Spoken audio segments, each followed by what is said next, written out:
So I'm reminded to always try to leave something a little bit hopeful in terms of living your life or whatever. And one of the things that I can tell you is that you have to be careful about how you go to the bathroom, how you eliminate problems. Because if you do it quickly, you need to stop for a minute and let things settle, because there's a valve in your neck that opens up. When it's open, you have more blood pressure in your head, and it creates a migraine if you don't stop for a moment.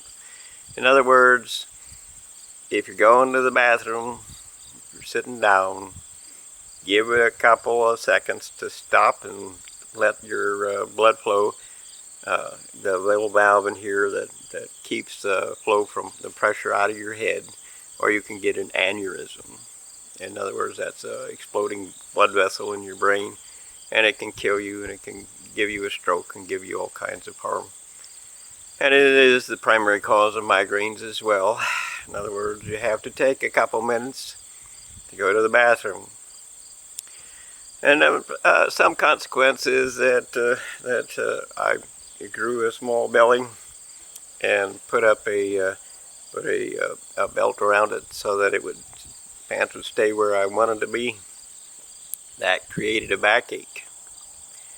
So it's the belt that created a backache, because if you have a belly and you lean forward, things expand. The belt stops that, and so the end result of that is the pressure is put on your organs or your back instead. So I quit doing that, and 24 hours later or so, the backache went away. But I put the belt a little bit lower and left it there tight enough to hold pants where I wanted them to be. And the end result of that was it gave my appendix problems, and my appendix started to be an issue. So I quit doing that, and 24 hours or so later, that all stopped as well. It hasn't been back for weeks now, neither one. So your belt is making a problem for you. So be careful with that. Suspenders or elastic bands, or elastic insets in your belt, or whatever it is that will allow for the expansion to occur, are better for you than not. Or for that matter, just losing a weight till you're physically fit is better for you. But it's just a couple of clues. Take them for use or not. So I'm going to give you some advice. You listen or you don't. And that is that in today's world, the very best that we can do is to stop the world from being destroyed. Genetic mutilation of nature is a horrifying, truly horrifying reality. They are taking the consequences of what builds our lives, our bodies, our existence and time, and destroying it by adding all kinds of chaos to it. And their intent is to actually cause life to cease, to destroy itself by that chaos, so that they think it's like a bridge that they can cause to collapse, and then they know how to build it better. They do not know how to build it better, and once it collapses, it will be done. There will be no going back. They will have destroyed life on Earth. But even more tragic and catastrophic than that are the people who are trying to ignite atoms on fire. Genetic mutilation is horrifying, but igniting atoms on fire is extinction. And it won't be long, because it's a 1,000,000-mile long fire, according to their own words. That's what scientists say.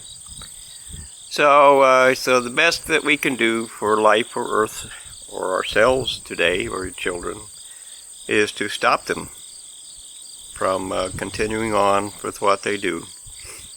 I live at a farm, and you can see this genetically altered corn over there. And, that's what farmers do. And they have increased the yield, and they have increased the ability for that corn to be what they want it to be. But the end result is that they get their increase by denying the plant its immunity from disease. So the end result is that unless they stop, the plant ends with no immunity at all. And that, of course, means that there's plant pandemics, diseases that overtake all of the living life that we depend upon, because without plants, there is nothing else. You know, the sun creates the energy required for a plant, and without that, you know, there is nothing else. So you decide whether or not some increase in yield or some hope for you know, they want to control it all. You know, we have an elevator over here that is now the only elevator in like 50 square miles. The only one. They all trucks over here. You know, and that of course means that there's only a few people in charge of everything. They just set the price. They decide whether you are not going to ship here or not ship here. Yeah, everything. It's like the consequences of no cash for society. Then you know, a computer stroke and anything that you think you depend upon is gone. How are you going to get it back? You don't have any resolution, any solution of any kind. All of it is bad. All of it is university generated, not because they're bad, because they're stupid. And they're stupid because they believe whatever they want to believe is whatever they need to believe. And so life is a game, and as a game, of course, they don't have to think about anything, and they don't have to do anything, and all of it. But life is not a game. There are consequences to everything we do, and we are about to experience the descent of an entire world into chaos. They have weapons of mass destruction to prove that. If you need some kind of proof, they have, you know, endless things. Trillions of tons of poison being dumped. Quadrillion tons of garbage being dumped. No resources in the end. You know, it's a finite planet. And our population has doubled over the last 50 years. And that means that climate change is about how many more people are doing the same things you did back in the 70s. And while it was tolerable in the 70s, it's not tolerable with twice as much being done, or even more than that. So, you know, you have a choice to make.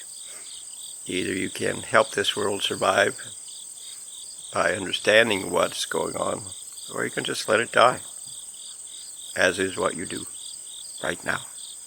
So going to try to give you a little bit of understanding about what solar power is, so that you have, you know, some realistic understanding. The sun has a solar fire to it. It's not what university will tell you that it's some kind of magic. It's some kind of gravity that is unheard of or unfound, or an element that they cannot do or say or think or do without some kind of computer animation to it. It's just not true. It's an atomic fire. The fire burns the bond in atoms. There is a reality of atoms that means that the energy contained is contained in spin, how fast it turns. It has weight. A proton has weight, even though it's completely small. If it's turning at 1 billion miles an hour and faster, you know, it still has a lot of energy to it. And so that is pushing out, and to hold it in place, to keep that energy from going away, it has to have an energy opposite to it, bonded to it, that keeps it in place. So that's a negative energy or dark energy that comes from a black hole, actually. Whereas the push energy, which is what we use as time, comes from a supernova event, an exploding star. These are captured together in ways that have been explained before. But nonetheless, a sun produces heat energy for us. We get heat energy as radiation. It's not a case of all the heat is lost to the universe before it gets to us. And the universe is not hot, so we know that it isn't being transferred into space. It's transferred here because radiation brings the heat here. And it brings the heat here by creating the effect of what can escape the fire has extreme vibrations to it, extreme momentum to it. It has a movement. That's called radiation, and the bigger the radiation is, or the more energetic the radiation is, the more effect it has. So what we get from the sun, and there's a wind, and it's creating problems with the volume here. So we'll just end that because it's too windy for a quality thing. So now you can see the car a little bit there, and the solar panel is at about a 212 pitch to the sun now. It's laying flat. It's still in direct sunlight. It's still, pretty much perpendicular to the sun. And the voltage has dropped to 22.1 volts. So it's made some difference. And the voltage determines the amount of amperage that you can get out of something. Amperage is how much load can you push around. And the voltage, of course, is basically how dangerous is it to you. So I'm going to go ahead and turn the car around. We're going to face it the other way so that you can see what change in putting solar panels on the north side or the west side or the east side looks like. Okay, so now the sun is, or the car or the solar panel is facing the opposite direction, and it's facing north instead of south, or it's opposed to the wind. But we're still at 212, so it's still picking up some sunlight, so it's at 21.7 volts. So that means that the amperage has dropped a little bit again. So now we're going to go ahead and set it up at different angles, different roof angles, to see what that will do. We're back again, and let's see. I think that sucker's on. Yeah, it's on. Okay. So if you look over there, you can see that we have direct sunlight on the solar panel. The sun is over here, September 25th, 25, and it's producing 22.5 volts. My old solar regulator has failed, so I can't show you the actual voltage that's going into something. But we can still do a little bit of experiment with it. So that's what direct sunlight is doing, and it's a 2 amp solar generator. So it's not a lot of power, but it'll tell you what the solar what the solar energy is doing. So now I'm going to reduce that, and so that we can change the pitch on the thing so that you can see what it does, depending upon what the angle is to the sun. Alright, so now it's basically a 612 pitch roof, and it's facing away from the sun, and the light that's coming into it is in the shade, basically. So it's dropped down to 19.9 volts is what the solar panel is collecting, and that again reflects how much amperage you can get out of it. But it's still enough to create a little bit of charge. It'll never pay you back if you put it on the north side, but that's what it is. So the same is true, of course, if we face west with it. When the sun is over here in the west, it will produce some electricity. But if you have panels on the west side of the roof, they're not going to get much light on the east side. So you'll get half a day of light, and in the winter, of course, you get less. And it really matters how much the sun is out. Today it's full sunlight, no clouds in the sky, and this is the best that it can do. But in the end, you should understand a little bit about electricity. And the best way to explain it that I've found is that it's like the ocean. electricity is, well, let's just say it's everywhere. And what you get is the wave that comes in and hits the shore. That would be the electricity that we use. So the voltage is the size of the wave, how tall it is, and the frequency is how many waves hit per second or per minute. It's how many times is that wave going to hit the beach. And then the amplitude is how much water is in that wave. And the amplitude, of course, is how much weight is actually in the water that's going to strike the sand and cause it some disturbance. And every gallon of water weighs 8 pounds. So if you look at a wave and say how many thousand gallons is in there, that's what it's going to hit you with. If it's 1,000 gallons, it's 8,000 pounds. And 1,000 gallons isn't all that much, volume-wise. So, that's it. I would like to show you the amperage on it, but the little solar regulator isn't working. So, and I don't know why, but it's just not working. So we're going to avoid that.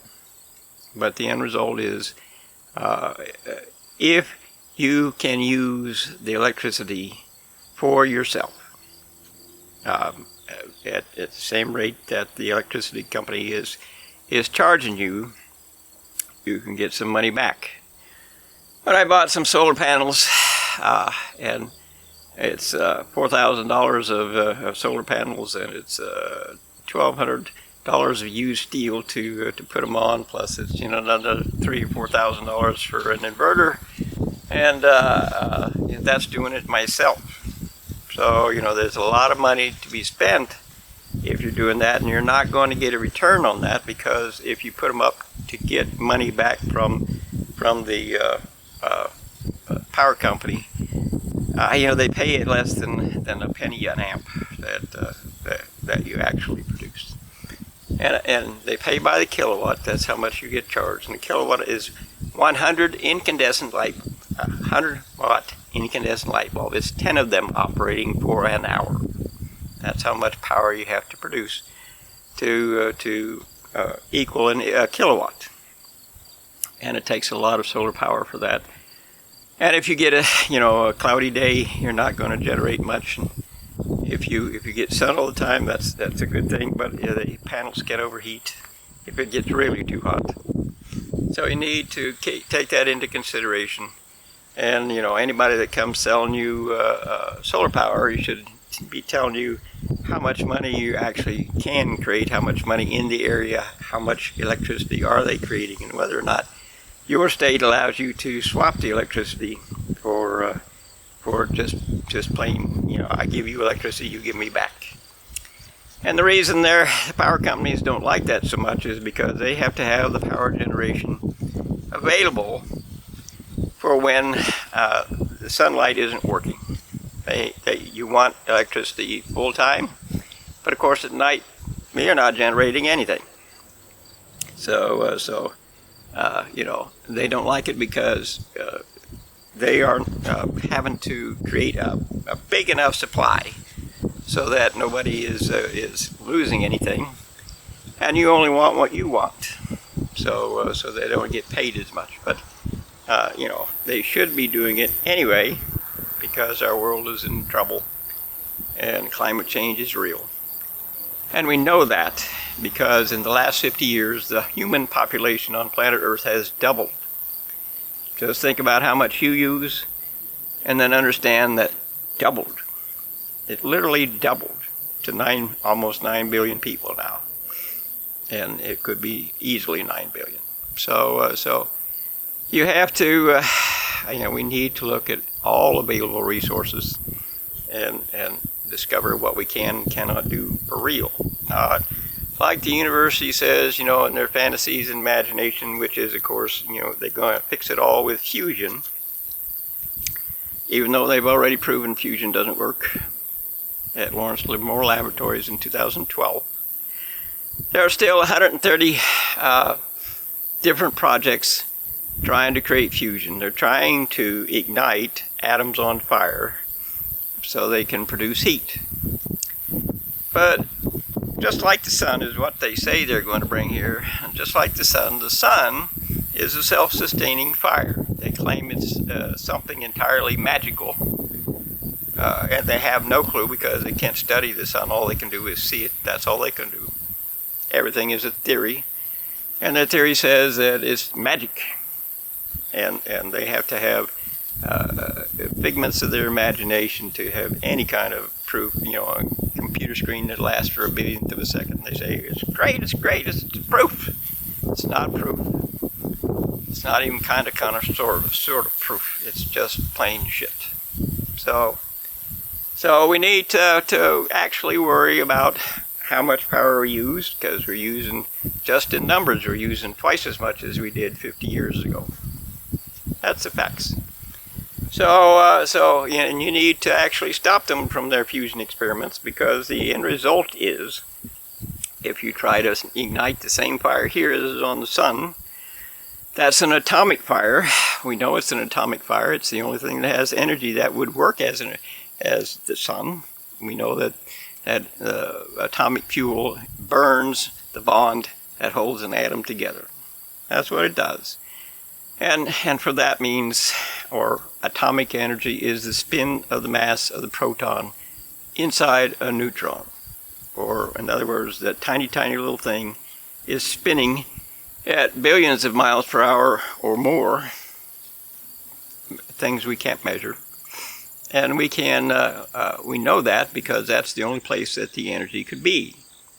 So it is there until it's proven otherwise, and it can't be proven otherwise because we know spin has momentum and momentum has energy. That's what it is. It's a mass that has energy because it spins.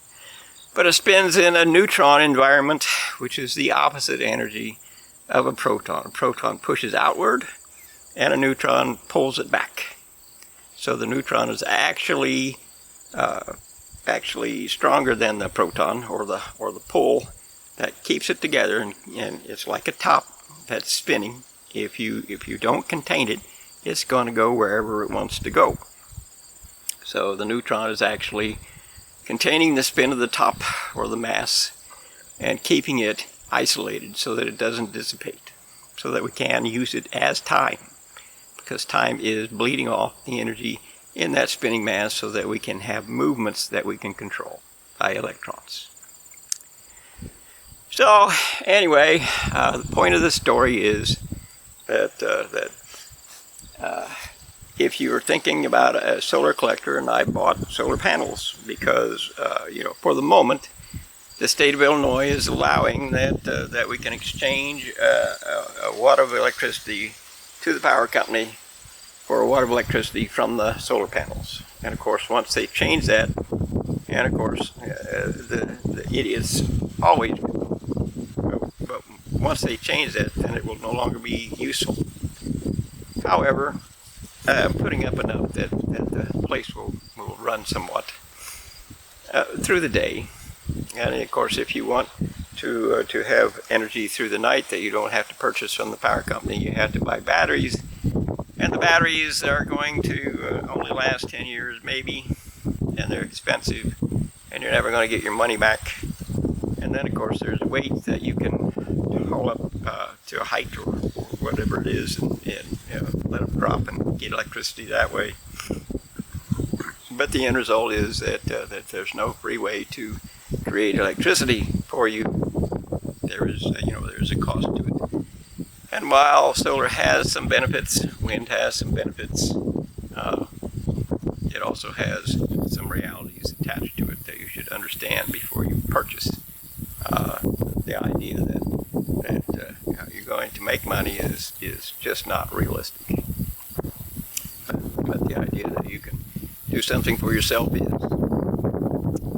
However, you have to understand what it is. It's years before you get paid back. I'll have a minimum of $7,000 in the solar array here, and that's because I do it myself. It would be more, much more, if I hired people to do it. And that's going to take at least, I forget, probably 7 years to make that back in the electricity that I sell them and what I hope to get. And if the state changes its mind and says that it's no longer an exchange program, then it's, that part is gone, and we'll have to pay again. Not as much, but we'll have to pay again. So anyway, for the moment, I think that's just basically enough. It's just basic formulas. It's just basic things. So I've decided to add a little bit to the solar panel question of whether or not you want to do that. And that is, of course, with fusion, they gamble with the entire planet. They don't know what they're doing. They're just guessing. And, it's just your former classmates. It doesn't matter who you think they are. They're just your former classmates. And I can tell you for sure that there wasn't one who could be God and not make mistakes in all of the classes that I ever took. So the idea that they can not make mistakes are just futile. It just isn't real. The deal is that if they do ignite an atomic fire, which is exactly what they're doing, and which is exactly what the machines that they use can only do. There is no question that can only do that. So that's what they're trying to do, and they claim that there's not enough gravity on this earth to support the fire, so it'll just extinguish itself. That's their plan. That's the only plan they have. That's it. So if that fails, it's a self-sustaining fire. It creates its own plasma. According to the scientific studies, not the advertisements, but the scientific studies, there will be a 4 million times increase in the difference between a molecular fire, which is what we have here on Earth, and an atomic fire, which is similar in the state to an atomic bomb. 4 million times more is a candle flame that suddenly becomes 62 miles high. Think about that. 62 miles high. Because that's how much energy is in an atom. And of course the difference between a fire and an explosion is a very primordial one. You know what the difference is. They are not the same. So, just because you got away with an atomic bomb doesn't mean that you get away with an atomic fire. And of course the whole planet is made out of atoms, including you, and that means that everything is fuel. Everything is fuel. So you ignite the fire, doesn't put itself out, and the earth becomes the sun. That's the cost of being wrong. And there is no going back. There is no, well, we'll do better next time, any of it. There is none of that, because it's an atomic fire. A self-sustaining 4 million times more means it creates its own plasma, and its own plasma feeds the fire. And it creates the same radiation that is on the sun, which can kill you, make you sick if without ozone. To protect us, we have radiation sickness, there's melanoma and things like that. And that's the price. It's radiation that is a problem for us from 94 million miles away. And yet they want to bring that here, claiming they can be God, they can control the sun. They can't. But we can die from it. So I'm telling you that because the universities have no brain. The government officials, which all have a diploma, have no brain. They don't understand the reality of what it means to be wrong, because they have the illusion that they know. But yet the sun is an orb of fire. And they don't even know it's fire. They make excuses and call it something else. But we feel the heat from the radiation. We know it's a fire. It's a fire. Take another damn look. It's a fire. Burns your skin in the summertime from 94 million miles away. It's a fire. They cannot erase that. And of course, the problem is that they get paid for their experiments. They get paid with pride and power and anything they want by doing what they claim to do. But, the price we have to pay, even from the trillions that they've spent, apart from that is our planet will be lost. That's the price of being wrong. And redress of grievances is First Amendment constitutional law that gives us the right to demand a courtroom so that we can decide for ourselves. They don't own the nation. There is no leader that gets to play king. Not even Trump. None of them. They are our employees. We are the owners. And we get to use redress as our legal means to decide for ourselves if this is or is not going in a way that we want it to go. So these are the facts of the matter. And, they're doing experiments right now, and they've been doing it for years and haven't ever got an ignition point yet.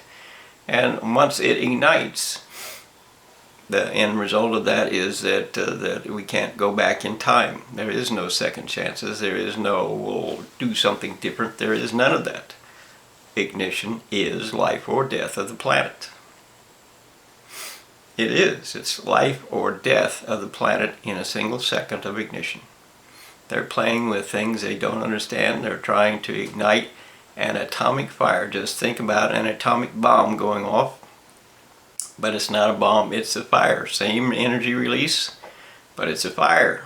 Just like your forest fires, it doesn't go out. And you can't make it go out, and you can't send a nuclear bomb into it because everything on Earth is fuel. Everything is fuel, including you. So you need to stop them. You need to enforce democracy and say, we have a choice of our own. We are the people who own the nation. We have a choice. It is our choice. It is our right. It is our ownership. You don't get to decide if we say no. And of course, then there's all the other things that are going wrong. But the one thing that we cannot absolutely go back on is a fusion, so-called fusion fire. They claim fusion is combining two hydrogen atoms into a helium atom. But if that was true, every BTU that the sun releases would release a helium atom, and the universe itself would be filled with helium, because that's what they claim is being done. It's not being done. It's a fire, and the bond is being destroyed that holds an atom together, and that means that the radiation that we get is what's left over from the fire. It's being pushed out. And that radiation is heat, and of course it's being pushed out as photons, which is basically a melted film of energy rather than a particle. A particle has a lot more force to it, and it's what X-rays and things are made of, and they will hurt you. But a photon just makes visible light, and for that matter, invisible light. But that doesn't matter. What matters is being wrong. It doesn't matter what they say to you, and they lie. I pointed things out about the one big one in France, and they immediately changed the ad, changed the stats, and removed the scientific acknowledgement of what it means to be wrong. So they lie, just like you lie. People lie all the time. They lie to protect their job, they lie to protect their money, they lie to protect their future, they lie to protect, what they want. They lie. And it is beyond our hope. I need to present a hope. And we can hope that they don't ignite something before we have a chance to say stop. Because that's what this is, say stop. We don't want you to gamble with our planet, our lives, our everything, our nature. They're gambling with nature, they're gambling with everything. They think they can be God. They cannot be God, they're just Satan.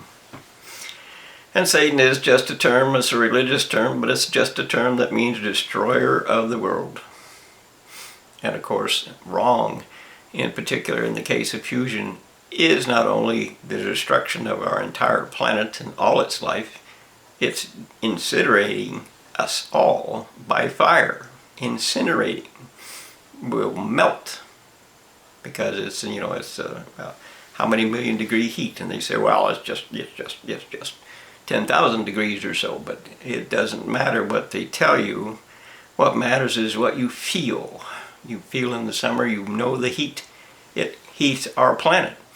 And just a tiny little bit of the actual generation of energy on the sun is what heats our planet. Just a tiny little bit of that.